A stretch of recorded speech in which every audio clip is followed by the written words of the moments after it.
Hi friends, welcome to my channel Priya at the rate of tasty treats. Hi friends, ఎలా ఉన్నారు? నేను చాలా బాగున్నాను ఫ్రెండ్స్.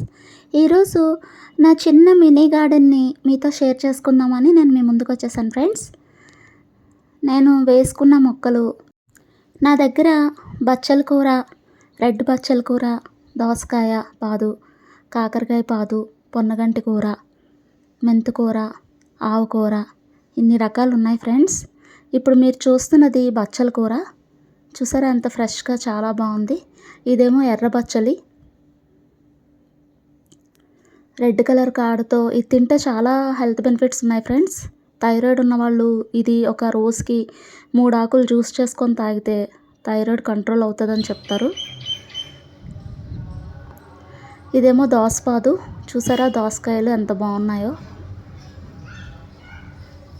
నేను అంత కాయగూరలు పీల్ ఆఫ్ చేసిన మెటీరియల్, వేస్ట్ మెటీరియల్, ఉల్లిపాయ తొక్కలు అన్నిటిని బాగా ఎండబెట్టి నేను వాటిని మాత్రమే నేను మట్టిలో కలిపి వేస్తాను ఫ్రెండ్స్. ఇంకా ఏ ఎరువులు నేను వాడను.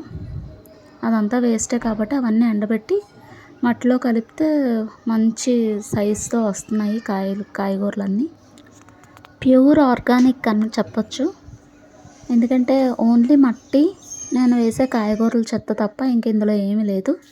ఇదేమో కాకరకాయ పాదు ఫ్రెండ్స్. చూసారా కాకరకాయలు ఎంత బాగున్నాయో, చిన్న చిన్నవి.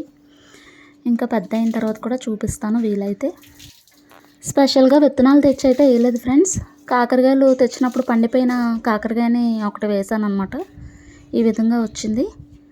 అదేవిధంగా దోసకాయలు కూడా అంతే. పండిపోయిన ఒక మంచి దోసకాయల నుంచి కొంచెం విత్తనాలు తీసి జల్లితే ఆ విధంగా వచ్చాయి ఫ్రెష్గా. ఇవి చాలా టేస్టీగా ఉంటాయి ఫ్రెండ్స్ వండుకుంటే.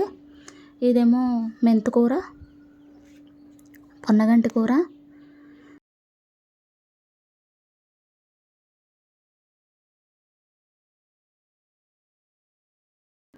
గోంగూర కూడా నేను గోంగూర అంతా ఒలుసుకున్న తర్వాత ఆ కాడలు నాటితే ఈ విధంగా వచ్చింది.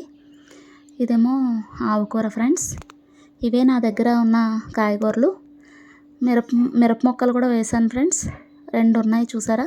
ఇదే ఫ్రెండ్స్ నా చిన్న మినీ గార్డెన్. నచ్చితే లైక్ చేయండి, కామెంట్ చేయండి, షేర్ చేయండి, సబ్స్క్రైబ్ చేయండి. Thank you. నా వీడియోస్ మీకు నచ్చితే please like, share, comment and subscribe. అలాగే పక్కనే ఉన్న బెల్ ఐకాన్ని ప్రెస్ చేయండి ఫ్రెండ్స్.